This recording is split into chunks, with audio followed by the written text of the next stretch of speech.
Je denkt natuurlijk, wat gaat hier gebeuren? Nou, dat is heel eenvoudig. Want in het midden staat hier, en ik stel hem Geer aan het vuur, de enige stadsjeugdprins, niet alleen van Remun, maar ook de enige stadsjeugdprins van Limburg. Mogen ik aan het vuur stellen? Zie het als lustige hoogheid, Joep de Derde van Stad Vasteland in het Deel.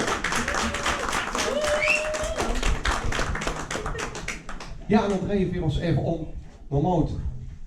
En Dick Leon.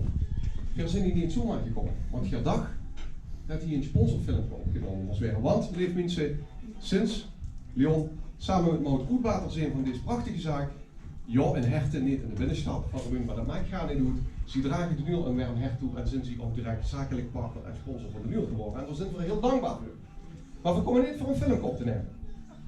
En voordat ik dadelijk de eer ga geven aan onze stadsjeugdprins om u toe te spreken en om u ook het versierselen aan te reiken, kom ik vertellen over hier weer naartoe gezien. We hebben elk jaar, ieder jaar, het Zwetskammerzaal en de Ulebabbel. Dat weet je. En Wim, als Dick Leon, Vincent, als geen betere, want ik heb zelf de Zwetskammerzaal mogen sieren als aartsstadsprins.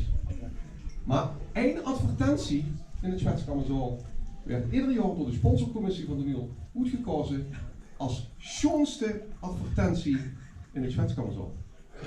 En dit jaar, je hoort het al, we zijn niet hier voor een sponsorfilm op te nemen. Maar dit jaar heb Geer de eer om direct in het eerste jaar als ondersteuner van de Nuil de prachtige, schoonste advertentie in het Zwetskammerzaal te hebben.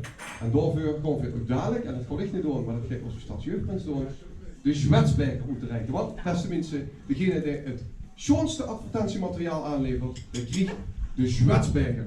En dat is niet zomaar een beker, een grotere beker, behalve de beker van SHH, maar ik weet niet wanneer dat die van het kampioen zijn geworden, maar een grotere beker als dat geeft het niet. Dus. 8 uur.